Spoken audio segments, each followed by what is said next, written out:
Bienvenidos a este Economía al Día en Cable Noticias. ¿Qué son los fondos de inversión? Yo sé que es un tema que les va a interesar muchísimo porque les va a permitir o permite ahorrar e invertir a partir de bajos montos. En Colombia hay tres formas de acceder a los fondos de inversión. Uno es a través de las comisionistas, que conocen muy bien. Otro es a través de unas entidades que se conocen como SAIS, todo en mayúscula, y una tercera opción es a través de las fiduciarias. Estas últimas pues han tenido un crecimiento muy importante en este sector. Ya vamos a ver por qué es lo que ofrecen, qué ventajas hay, pero también qué riesgos, para qué tipo de clientes, cómo es la protección también de los inversionistas, y en general vamos a ver cifras de este sector. Los invitamos a la siguiente media hora a dialogar, a una charla con la doctora Estela Villegas de Osorio, ella es la presidenta de la Asociación Colombiana de Fiduciarias de Colombia, Sofiduciarias, a quien le damos la bienvenida. Doctora Estela, un placer como siempre. Muchas gracias, Gina. Muy amable por esta oportunidad de compartir con sus oyentes sobre este interesante método de inversión y de ahorro como lo manifestaste. Vamos entonces a empezar de cero, si le parece, explicándole a nuestros televidentes qué son los fondos de inversión. Bueno, esto es un instrumento internacional que, como se expresaba, lo que busca es tener una alternativa distinta de inversión y de ahorro, obviamente controlado por el Estado. No lo pueden utilizar sino, como se expresó, sociedades fiduciarias, comisionistas de bolsa y SAIS. Son instrumentos colectivos que precisamente pueden acceder tanto a ahorradores con montos muy pequeños, pero también grandes tesorerías para invertir. Decía que es un instrumento internacional porque realmente países, por ejemplo, como Estados Unidos, el 30% de la población invierte en este tipo de instrumentos. ¿Por qué? Porque son amigables, porque realmente se puede con el administrador establecer los montos, el plazo, el tipo de riesgos que quiere asumir, porque obviamente los pensionados, las amas de casa, los estudiantes pues asumirán pequeños riesgos, las tesorerías grandes pues ya tendrán un perfil completamente diferente. En términos generales, ¿cómo funciona? Porque usted nos está diciendo es algo colectivo. Para nuestros televidentes, ¿cómo es el modelo? Bueno, el elemento colectivo es muy importante, porque realmente son múltiples personas, como digo, personas físicas, naturales, personas del común, como grandes tesorerías, que llevan sus recursos para que en un solo instrumento, profesionales, como son entonces, por ejemplo, las sociedades, les administren precisamente como gestores, para que busquen las mejores alternativas en el mercado, los plazos que hay en el mercado, los títulos en que se quiere invertir, y realmente lo fundamental, administrado por profesionales. De tal manera que los esfuerzos individuales que uno pudiera hacer para invertir, probablemente sin tiempo, probablemente sin conocimiento, pues esta es la alternativa donde uno entrega sus recursos, personas naturales, grandes tesorerías, y esos profesionales los administran. Siempre funciona así, con un administrador, las personas dan sus recursos y el administrador hace todo el oficio profesional. Siempre hay un administrador, pero hoy, a raíz de la expedición de dos decretos muy importantes, expedidos al final del año 2013, el administrador puede ser uno, puede haber un gestor nacional o internacional, entidades que son muy especializadas en cierto tipo de activos y de administración de fondos. La distribución puede hacerlo también otro, y la custodia, que es un tema que creo que tenemos que tratar especialmente. Entonces, siempre hay obviamente un administrador que es el que le responde por su gestión profesional a los que han entregado los recursos. Doctora Estela, ¿por qué en general uno podría decir que son pocos conocidos estos instrumentos de fondos de inversión colectiva? No sé qué ha pasado en el país. Sé que hay detrás de esto una campaña de educación financiera para que la gente los conozca. Son instrumentos relativamente jóvenes. Decimos jóvenes, pero ya hay más de 20 años en el mercado, pero pues en otros países llevan 30, 40 años. Realmente lo que pudimos percibir, y también nos acompañó en eso países tan importantes en esta industria como Chile, es que hay que aplicar la educación financiera. Tenemos que llegar a todos los estratos, tenemos que llegar a todos los rincones del país, tenemos que llegar a todas las personas para que realmente este instrumento sea conocido y se utilice. Porque realmente cómo se puede utilizar de lo que no se ha oído, de lo que no se ha escuchado, de lo que no se conoce.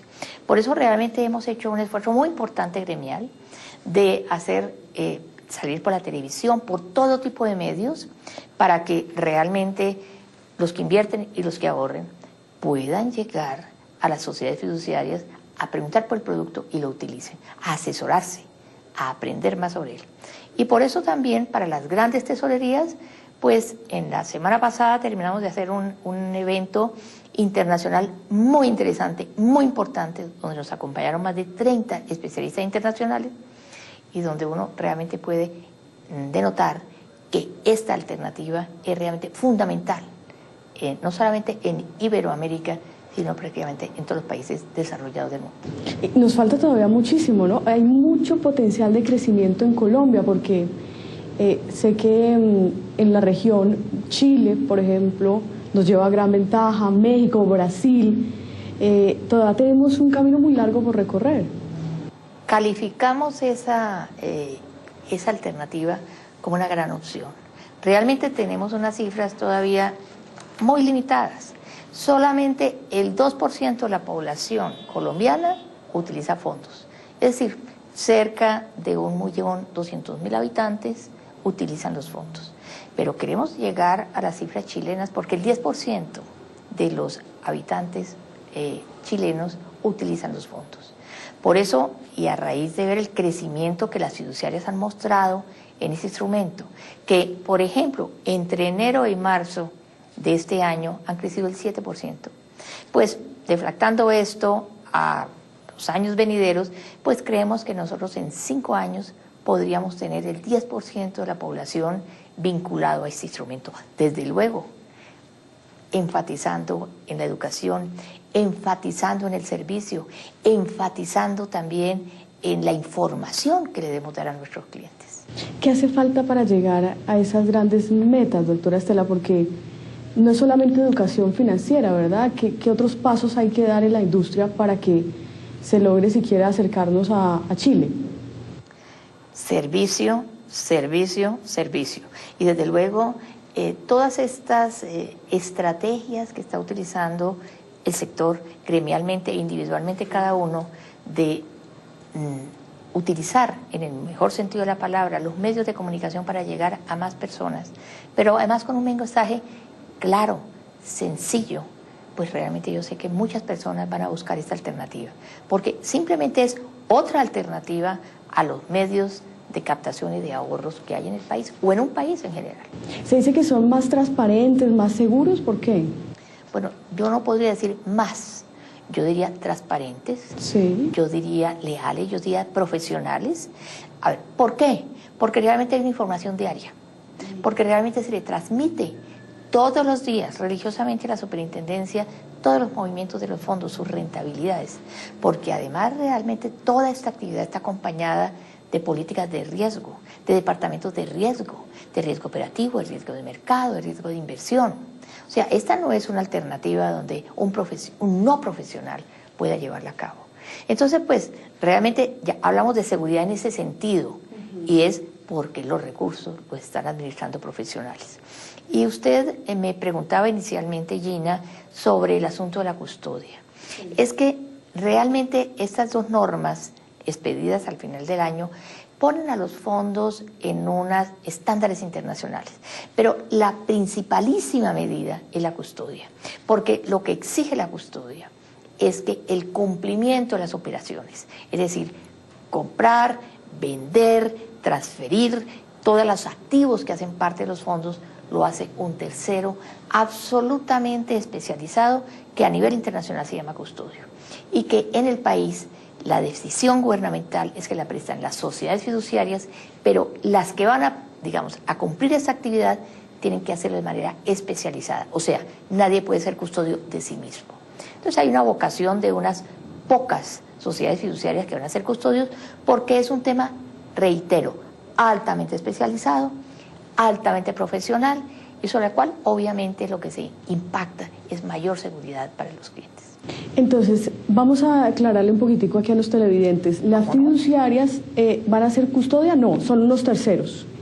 Las sociedades fiduciarias son las únicas que pueden tener licencia para ser Custodia.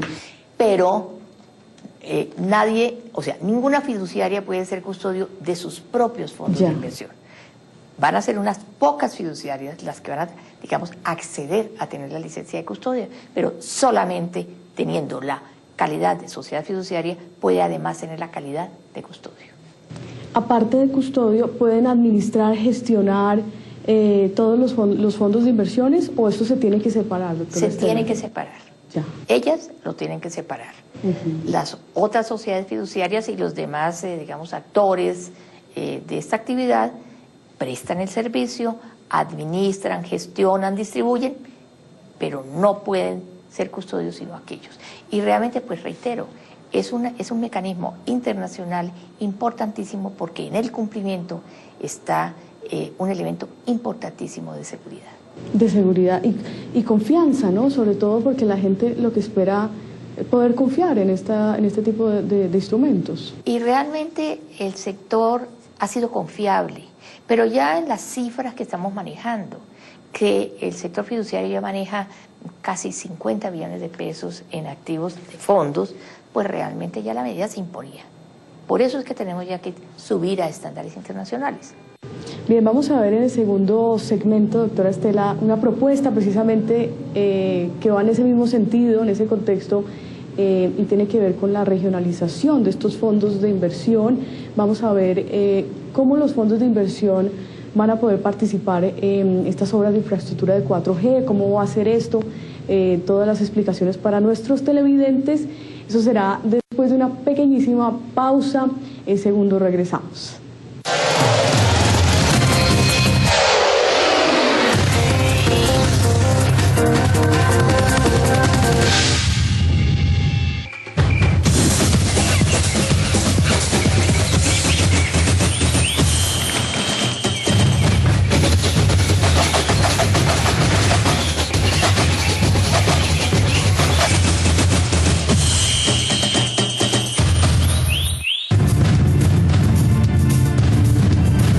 Así lo vio. La guerrilla tiene que saber pedir perdón, no de dientes para afuera, sino con el corazón. Y debe responder también por las cosas que hizo en el marco de la justicia transicional. Eso lo aceptamos todos, pero tienen que ser las cosas claras para que no quede resentimiento, rencor en los corazones y no repitamos la historia de otros países donde se firmaron todas las paces del mundo, pero cada uno siguió odiando porque no hubo realmente reconciliación. En toda Colombia se ve Cable Noticias por UNE Televisión Digital Canal 21, Claro Televisión Avanzada Canal 465, Básica Canal 31, Canal 52, DirecTV 147 Colombia, 727 Latinoamérica, Telefónica 416, Supercable Canal 20, Global TV Canal 9 Bogotá. En toda Colombia, Cable Noticias se ve.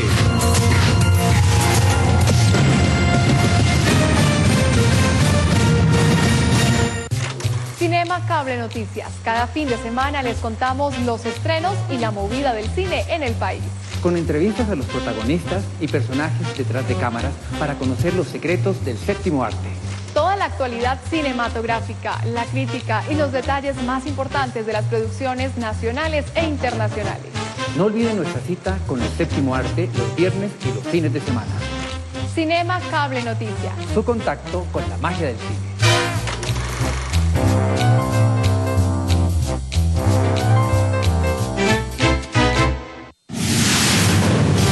Regresamos con Economía al Día.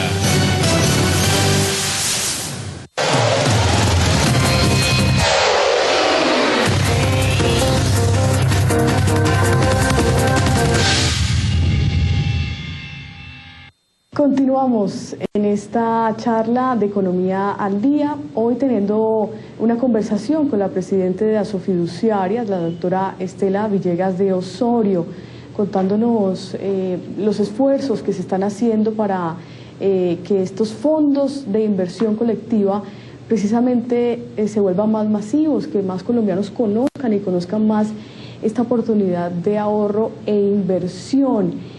Y aquí, doctora Estela, otro tema que nos interesa bastante y es cómo estamos en plena época de desarrollo de infraestructura vial y yo sé que ustedes allí pueden participar en el desarrollo de las obras 4G. ¿Cómo sería esto en un principio? Bueno, yo lo miraría desde dos ópticas. Primero, la ley de asociaciones públicas privadas estableció que todos los activos, pasivos y en general todos los ingresos de obras de infraestructura que se hagan por asociaciones públicas privadas tienen que llevarse a patrimonios autónomos cuyos voceros son las sociedades fiduciarias. Eso es muy interesante porque lo que el legislativo y el gobierno percibió es que se requería poner al instrumento fiduciario precisamente como administrador de esos recursos para que hubiese la confianza necesaria para que se pudieran bancarizar esos proyectos. Entonces, realmente la contribución del sector fiduciario, desde el punto de vista puramente fiduciario, reitero la pregunta y la hago enfática, es acentuar la confianza para que podamos realmente, digamos, desarrollar toda la infraestructura bajo parámetros tranquilos y confiables y profesionales. Es decir, que se asegure ese dinero para lo que es. Desde luego, el dinero no se puede distraer cuando llega a un patrimonio autónomo. Hay contratos clarísimos que, por ejemplo, la ANI está estableciendo, que tiene todos los perfiles, las finalidades, las obligaciones, y a eso ha de atenerse estrictamente el fiduciario que actúe como gestor, como vocero. Ese es, digamos, un ángulo muy importante. El otro ángulo, igualmente interesante, es aquel que significa que los fondos pueden tener inversiones en este tipo, digamos, de activos. Por ejemplo, en el Congreso que acabamos de terminar y que me refería hace un momento, se mencionó la posibilidad de tener fondos especializados en infraestructura. Nosotros, por el momento, tenemos fondos de capital privado que tienen, digamos, esa finalidad, pero no fondos colectivos. A lo que nos ha invitado el gobierno y lo que hemos observado internacionalmente con todos estos especialistas que nos visitaron, es que esas son también posibilidades muy interesantes para que podamos conformar, constituir, ser mucho más imaginativos con los activos de los fondos. A eso es lo que nos invita el gobierno y a eso le tenemos que apuntar. Ahora, de entrada, la industria tiene algunas dudas frente a esas obras de infraestructura de 4G. Se lo pregunto, doctora Estela, porque hemos escuchado en el sector financiero, bueno, algunos representantes que dicen son obras que parecen no viables, de pronto la cantidad de oferentes no era la que se esperaba. ¿Qué opinión tiene la industria de esto? Bueno, recuerde, Gina, que el sector fiduciario o el fiduciario en sí mismo no es intermediario financiero. El sector fiduciario es digamos, un auxiliar financiero, es una entidad que no tiene la característica de ser prestamista a ningún grado. De tal manera que nuestra actividad se cumple precisamente dando confianza. Ahora, lo que nosotros sí esperamos como sector es que se desarrolle la infraestructura. Lo que nosotros sí esperamos es que haya muchísimas obras y con, obviamente, suficientes participantes. Yo creo que en la medida en que vamos avanzando va a haber más confianza y más partícipes. Entonces reciben muy bien este anuncio del gobierno para de pronto más adelante ir participando a través de fondos de inversión colectiva. Ya en ese sentido, pues por supuesto, hay que ir estructurando ese tipo de instrumentos. No los tenemos todavía, pero yo pienso que los gestores, los administradores deben ir pensando también en esa línea. Doctora Estela, permítame cambiarle un poco de tema porque hemos escuchado de una propuesta para hacer una especie de regionalización de estos fondos de inversiones. ¿A qué se refieren con eso? Y era muy interesante. Y esa fue la línea temática del Congreso que finalizamos. A ver, si estos instrumentos son globales, si además estamos, por ejemplo, en Iberoamérica, con idéntico idioma, con normatividad similar, con ya el MILA, que realmente ha superado realmente ciertas barreras y ya está funcionando, nosotros también tenemos que utilizar esas posibilidades. Ya lo dijo el señor ministro de Hacienda en el evento, también en una revista especializada que sacó a Sofondos, donde dice, utilicemos el MILA y hagamos de estos instrumentos financieros también, saquémoslos de nuestras fronteras y llevémoslos precisamente por el momento por MILA, pero muy probablemente también en un sector o en una región mucho más amplia, que sería el Pacto del Pacífico. Sí. Definitivamente solo hay un elemento, digo solo, pero es bastante, digamos, importante superarlo, que son los asuntos fiscales. Pero el ministro y otras autoridades en nuestro pasado evento manifestaban que hay que estudiar y hay que tratar de superar esas barreras fiscales, lo que no quiere decir que no se tribute. Lo que hay que hacer es más amigable la posibilidad de tributar y que podamos tener realmente esas alianzas, porque ya no tendríamos un mercado de 44 millones de habitantes, ya tendríamos un mercado ampliadísimo por toda Latinoamérica y podemos no solamente invertir afuera, sino que los demás inviertan en nosotros. Claro. Y adicionalmente pues también que haya una transferencia de activos, que también es muy importante. Aparte de esas barreras fiscales, ¿qué otras barreras existirían o qué impediría esa profundización en la región de los fondos? Yo creo que esa es la más, esa es la más importante trabajar, porque precisamente lo que se observa es que el MILA ha ido superando muchas otras, elementos que permiten que haya globalización, la parte de la custodia, la parte de los depósitos, donde realmente se llevan los títulos, la carga eminentemente operativa, las bolsas.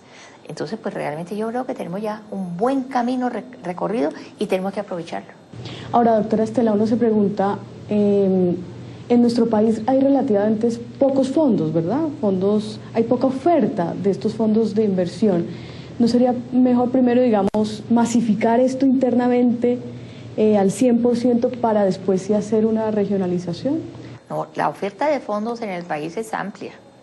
Tenemos una multiplicidad de opciones. Hay 27 fiduciarias ofreciendo fondos. Hay redes bancarias por las cuales se puede acceder al instrumento. Hay fiduciarias que lo hacen directamente, hay fiduciarias boutique, hay fiduciarias bancarizadas, en fin, hay extranjeros, hay nacionales, hay muchas alternativas. El mercado, por el momento, es poco, pero es que el crecimiento hay que intentarlo por muchos frentes. Y tenemos la experiencia también, porque realmente no es que no hayamos transcurrido ya en 20 años en conocer cómo se administra y cómo se gestiona un fondo. Lo que tenemos que tener es mucho más alternativas, mucho más iniciativas, pero con la profesionalidad que hay en Colombia, y particularmente en cabeza de las fiduciarias, tendríamos éxito también internacionalmente. Para nuestros televidentes, ¿es lo mismo fondos de inversión colectiva que fondos mutuos? Es exactamente lo mismo. Internacionalmente este instrumento se conoce como fondos mutuos. ¿Y por qué en Colombia se llama diferente? Porque de muchos años atrás el mecanismo de administración de recursos de los laborales con los fondos ya iba a decir de pensiones, pero no es de pensiones, con los fondos, laborales, ¿no?, de empleados, en el país se tomó el nombre de fondos mutuos. Pero realmente, llámese fondos mutuos o fondos de inversión colectiva, FIX, pues esto ya también es como un estándar internacional. Bien, se nos va acabando el tiempo, doctora Estela, pero un mensaje final para aquellos colombianos que digan, yo quiero conocer más de estos fondos de inversión, ¿qué debo hacer? Deseamos que a partir de muy bajos montos, clases también de fondos, ya para ir finalizando. Bueno, primero tenemos la página de la Asociación de Fiduciarias, donde obviamente tenemos un decálogo de preguntas y respuestas para aquellos ahorradores que tengan, poca información al respecto. Pero en las páginas de todas y cada una de las fiduciarias, que están como a disposición, fácilmente se encuentran, también hay la posibilidad no solamente de acceder ya para asuntos básicos, sino para más complejos. Realmente también con los asesores de las 27 sociedades fiduciarias, en los mismos redes bancarias, porque el acceso para poder llegar a los fondos por intermedio de los bancos también impone la superintendencia que haya asesores, que haya especialistas sentados en la red. Hay muchísimas formas de llegar, pero la Asociación de Fiduciarios estará siempre lista a apoyar también y a direccionar a los interesados en las 27 opciones que tiene el país. Bueno, solamente como dejando allí la inquietud a nuestros televidentes, pueden invertir como desde 50.000 pesos, 100.000 pesos, desde 1 millón, ¿no? Mire, cada fondo tiene un reglamento precisamente que establece cuál es la finalidad, cuál es el riesgo y cuáles son los montos, la permanencia. Pero le puedo asegurar que todos tienen fondos donde puedo acceder desde 50.000 pesos. 50.000. Pero 50.000 millones también. Pues doctora Estela, muchas gracias, se nos ha acabado el tiempo, un placer.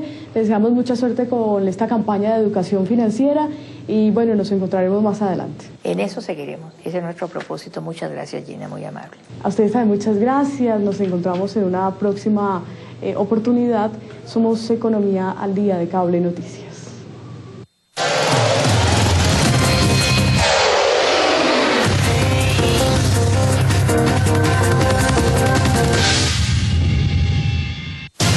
Conéctese con la actualidad internacional y nacional